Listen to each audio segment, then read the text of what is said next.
There's one follow-up on that. How do you want things to end up with the Strait of Hormuz, though? Would you like them to have... Well, we want it open. We want it free. We don't want tolls. It's international. It's an international waterway. They're not charging tolls. Right now, they are losing $500 million a day is what it's projected. I don't know, it sounds like a lot of money, but whether it's 500 or 200 or 300, they're losing a lot of money.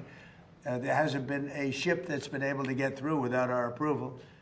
And the Navy has done an amazing job. And no ship is going to Iran, as you know. No ship is going to, or out of Iran without our approval. Can they keep their highly enriched uranium?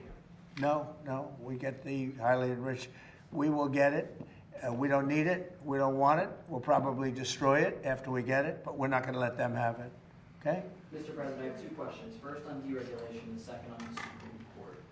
You, coming from business, you've seen the effects of what unnecessary red tape can do to business. Do you believe that given the amount of deregulatory actions taken along with this, the pulling back of endangerment finding, the CAFE standards, the tax cuts and tariffs, do you believe that you've made the United States the most pro-business, pro-investment country in the world? Yeah, thank you very much for that question, because we are.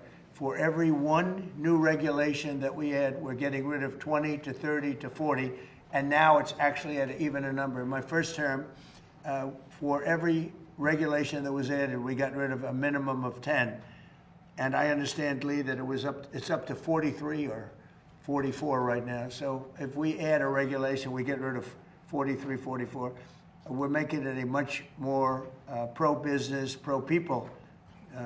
You know, regulations are very costly for the people. They're bad for everybody. They're bad for jobs, bad for everybody. And we have, as of today, we have more people working in the United States than at any time in the history of our country. To me, it's one of my favorite stats. But we have more people today working in the United States than at any time in the history. And this is with the Iran conflict. That'll end soon, very soon. And when it ends, your gasoline prices will go down lower than they were before.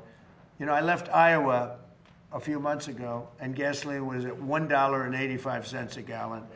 And we'll be hitting numbers like that again. So. Mr. President, on the Supreme Court. But we'll be hitting them in a much nicer way, by the way. We will be hitting them, and we will have a country that will not have a nuclear weapon. Yeah, Daniel? So one is today's. Yeah, let me just finish with him. On the Supreme Court, sir, we're still waiting for the decision on birthright citizenship. Yeah, birthright. You attended the oral arguments of that. Can you just explain what's at stake with that decision, sir? It's a big decision that we're waiting for from the Supreme Court. We had a terrible tariff decision. They cost our country a fortune. They said do it a different way.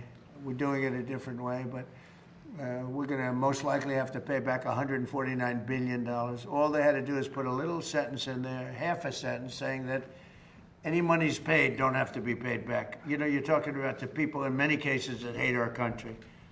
Give them back money. It was a terrible decision. And it's not going to affect because we do the tariffs a different way. The tariffs are what's bringing in all of this money. It's really made our country rich, modernly rich. Now we have another one coming up, which is birthright citizenship. And we're the only country in the world that has it.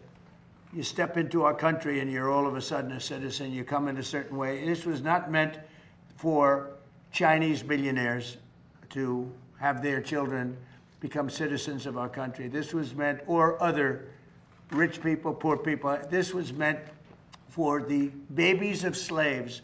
This was signed right after the Civil War. You look at the dates alone, immediately after. This was having to do with the babies of slaves. And people have used it. And if this is allowed to stand, it will be a disaster economically for our country. And you'll have 25% of the people coming into our country coming in through birthright citizenship.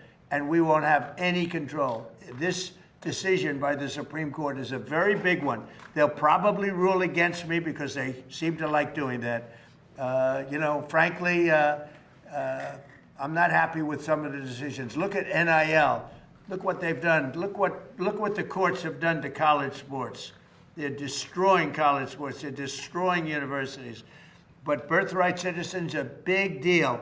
And literally, if that's allowed to stand, and again, this was a civil war. This was right after the Civil War. and it has to do with the babies of slaves. It doesn't have to do with the babies of very rich people coming into the country. One of them came in with 57 children, okay, 57 children. They're using the system, and it's usually people that hate our country, if you want to know the truth. Birthright citizenship is done by no other country in the world the way we're doing it. We're a laughing stock. And if the Supreme Court approves that decision, they have done a great disservice to the United States of America, just like they did a great disservice by costing us $149 billion on tariffs by saying do it a different way. Get the same result, do it a different way.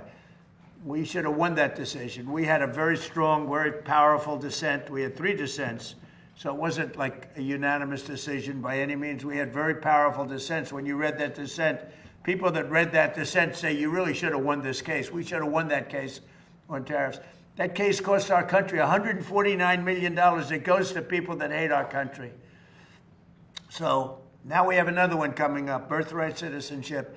It would be a disgrace.